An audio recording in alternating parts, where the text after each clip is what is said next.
Hello, BookTube.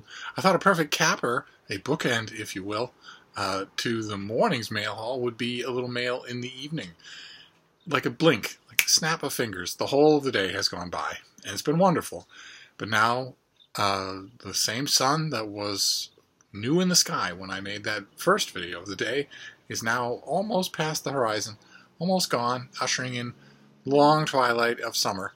And I, once again, have 3 packages to open, so we'll see if I have any better luck this time, especially in getting all 3 in front of the camera. I don't feel right showing Kirkus books on camera, so you were cheated out of one. You got only 2 out of 3 packages. Let's see if we can do better this time. Okay, the first one's from Yale, so that's no problem. And it's not something I requested. It comes out in late August.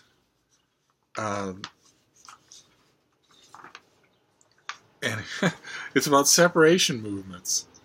It's by J.H. Eliot, and it's called Scots and Catalans, Union and Disunion. About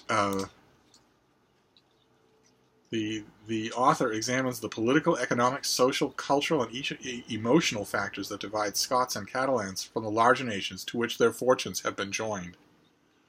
He offers new insights into the character and development of European nationalism, the nature of separatism, and the sense of grievance underlying the secessionist aspirations that led to the Scottish referendum of 2014, the illegal Catalan referendum of 2017, and the resulting proclamation of an independent Catalan republic. I confess, I followed the Scott story, but not the Catalan one, so I'll learn a lot from this book. Most of it probably will be infuriating to me. But maybe I'm in the minority on BookTube and having detailed opinions on separatism. But anyway, let's. That's good. That's interesting. That half of that book will teach me a lot. I'm hoping that the historical parts are a brief preface to the more modern analyses, because I think I'm familiar with the ground the author will have to cover historically. So I'd like it if we were just talking about the separatist movements in Catalan and Scotland. That would be great. Okay, great. Wonderful. This comes out in late September. I requested this. Can't really not request this. I think this will probably get reviewed in a lot of places. This is edited by Adam Kirsch, and it's called Life in Culture, The Selected Letters of Lionel Trilling, who was a mid-20th century intellectual poobah. And there he is on the cover, looking pained by his own intelligence. He nevertheless could write, so his collected writings, the collections of his writings are a joy to read, and he occasionally dirtied himself by descending to my own profession of book reviewing. And these are his letters. These will all have been pounded out on a manual typewriter, the same as I wrote all of mine. And they'll be to all of the literary poobahs of his day. So for me, it'll be like a return to old friends. That is the main reason I requested it. But we'll see. We'll see what else of interest is there as well. I wouldn't be surprised if it gets reviewed in lots of places. It seems like, for instance, a New York Review of Books book, quintessentially. Oh, great. Okay. We already saw this. This is the second copy of something that comes out in July, I think. Yeah, July the 1st. This is Peter James's Dead If You Don't, in a really sturdy, really nice trade paperback. This is the advanced copy of a $25 hardcover that'll be coming out on the 1st of July. And I remember saying in that the first time we saw a copy of this that I don't think it should. I think with only a little bit of finessing, the people at Pan Macmillan could have just made this the book. Still make it the subject of an ad campaign. Still get it in front of every Barnes & Noble in the country. But have it be, I don't even know, $15 instead of $25. I think it would gain a wider audience, but maybe I'm wrong about that. And certainly authors need to make a living. So Macmillan has to pay Peter James something. But one way or another, I was very tempted to get to this right away when I got the first copy, and now I'm even more tempted, because July the 1st is right around the corner. Unbelievably, it's right around the corner. So, all right, so there we go. A nice complete mail haul here. We have a thriller, Dead If You Don't.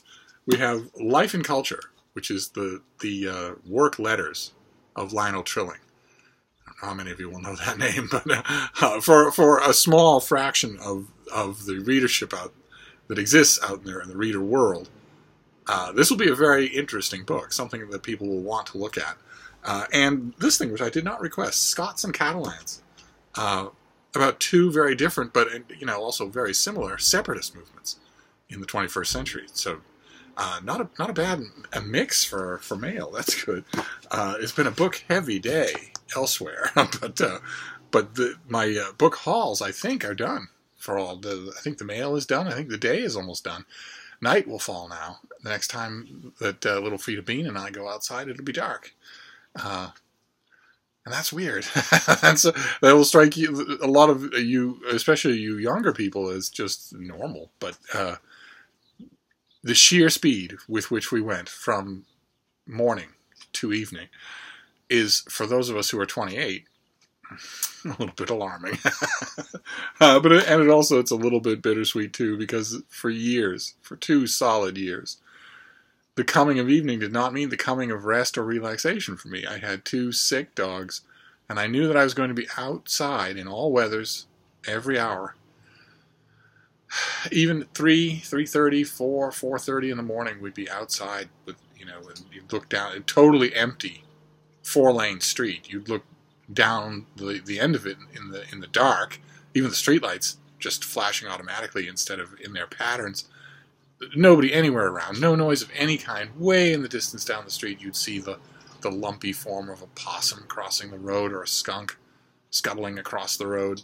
But otherwise, so the coming of evening hasn't scoured yet of its bittersweet, but it will in time, because Frida doesn't require anything like that of the kind. We go out for our last walk, her last perfunctory scream at people.